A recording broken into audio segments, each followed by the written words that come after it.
Anneliese Dressel of the Health Hub Times Square in Ballincollig joining me this afternoon. Good afternoon to you, Anneliese. Good afternoon, Patricia. And indeed, congratulations to you and everybody in Ballincollig on a fine win in the Tidy Towns competition. Absolutely. And you know what? I have to be smug and say well deserved, because the Ballincollig Tidy Towns people, Patricia, are amazing. Yeah.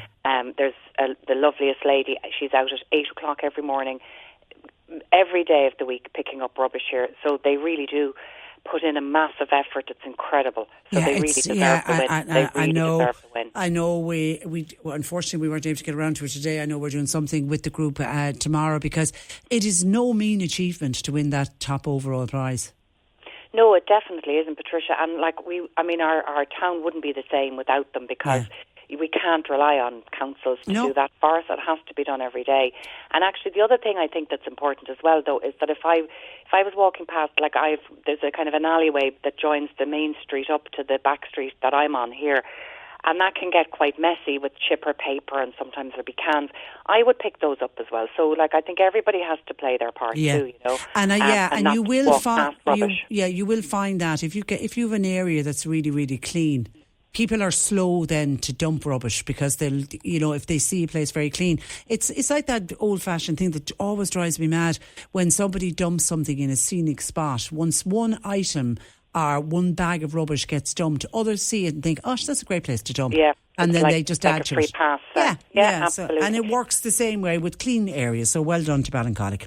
Okay, let's get straight into questions. Firstly, blood pressure.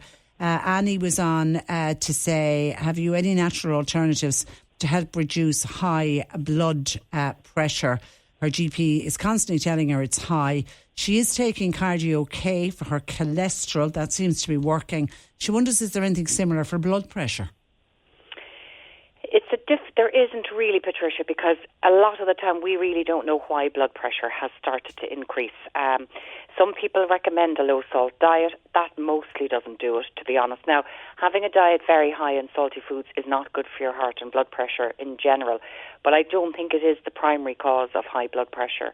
But it certainly wouldn't help making sure you cut down on salty and processed foods in your diet. A couple of things could help. Now, magnesium is and actually calcium also, but we do get a lot of calcium in our diet from dairy. Most of the Irish diets we're good for taking dairy, therefore with plenty of calcium.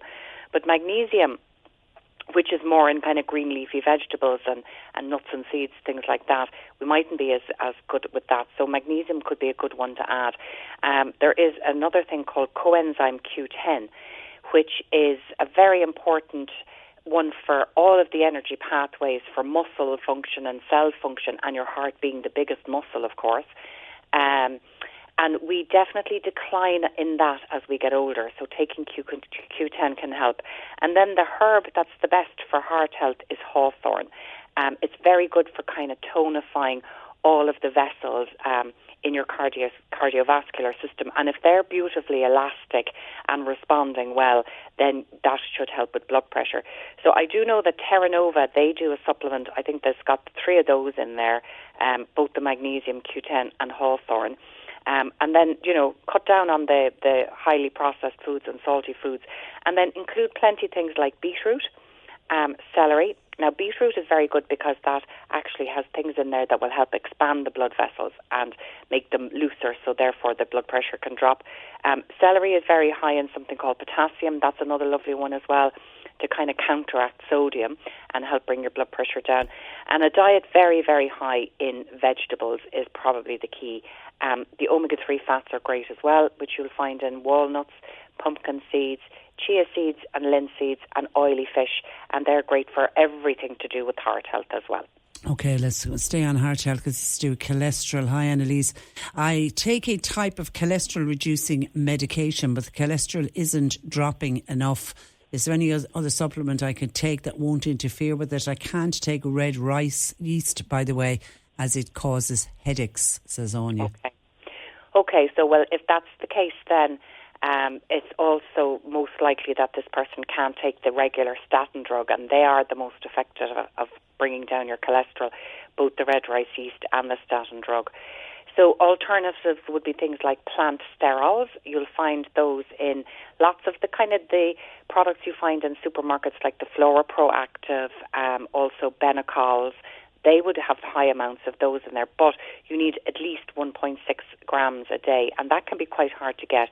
So I recommend that people take it in a product, and Zero Col is an Irish-made product, and that has got 1.8 grams, which is plenty of the plant sterols. That's one thing. Oat bran is very good to help bind cholesterol and help your body get rid of it. Making sure that your fat and your bile digestion ability is working well. That's very important, because we break cholesterol down in our liver, and then it gets bound onto bile and gets detoxified through the colon that way. So if that's all working well, you'll be able to get rid of old cholesterol, and that's a way of bringing it down. So oat bran is very good, and also something called lecithin, Lecithin. These can be very easily, a spoon of each can be added onto your breakfast cereal or porridge. They're tasteless, and they don't affect the taste and flavour. So you could add those, and then eating plenty omega-3 fats. So as I said before, your walnuts, pumpkin seeds, chia seeds, linseeds, they'd be the vegetarian versions. And then oily fish about 3 times a week, or you could take a fish oil supplement. You're looking to take at least 1,000 milligrams of EPA and DHA combined. So the one we love here is the Uno Cardio, because it has the vitamin D with it, and it's extremely powerful, potent, and very, very pure, and it's also got your vitamin D for your immune system in the winter. Okay, Marie has an issue with her tips of her fingers constantly get cracked and can be quite painful. It doesn't matter what time of the year, I have it all year round. Could I be deficient in something? Fingertips constantly getting cracked and painful. I suppose it's a difficult one to know, really, Patricia. It sounds to me kind of like Chilblains, but then I'd have to follow up with other questions like, would your hands be in water a lot? Is it possible that there's something in the environment that's causing like dry skin and dermatitis? Is it a type of eczema? Or is it more like a chilblain? It's hard to know. So typically what you would take for skin, again, all of the fats are very good to make sure that your skin is it kind of waterproofs your skin and helps your skin stay hydrated by keeping the fats and the oils within the skin. So taking in a fish oil can always work very well for anything to do with dry or cracked skin. Calendula is a lovely herb as well for skin health. So you can either topically put it on with the calendula cream, but you can also take calendula as a supplement, as a herb, and it helps from the inside out. If it's chilblains, the Viola tricolora, that beautiful little tiny pansy, that's a very good one for people who suffer from chilblains. And I think Dr. Vogel is the tincture, the Viola tincture, and he also does a tincture for calendula as well. So you could try a mix of those, but definitely using a cream to keep the skin soft and moisturised is important as well. Okay, and a final one, would you have a recommendation for a shampoo for an over 70s female who has thinning natural hair? That's Hannah. Okay, so I think that really putting a shampoo on a scalp is not going to help with thinning hair. You need to work from the inside out. So the 2 supplements that tend to work the best, there's biotin, and there's one called Nourkrin, Nourkrin. Now, I think that biotin is far better for hair quality. So if the quality of your hair has become thin and brittle and weak, biotin is very good to strengthen that up, and it'll also help with lovely strong nails.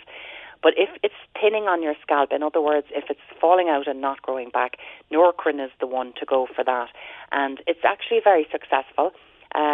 It works really well. I've taken it myself, actually, when I had a bit of hair thinning, and I thought it worked very, very well for me. And it does work for a lot of customers. But it's better used in a short period of time after the hair has started thinning. So if your hair has been, if you've lost your hair 10 years ago, it won't help you grow it back 10 years later. But if it's thinned in the last 6 months, it can certainly make a big difference. So that one is spelled Nourkrin. Okay. All right, listen, we'll leave it there, Anneliese. Have a lovely week and we'll chat again next Monday. Sure. Thanks a million. That is Anneliese Dressel of the Health Hub Times Square in Ballincollig, and all of the information that Anneliese provided today she'll put up on her website this afternoon, healthhubstore.com.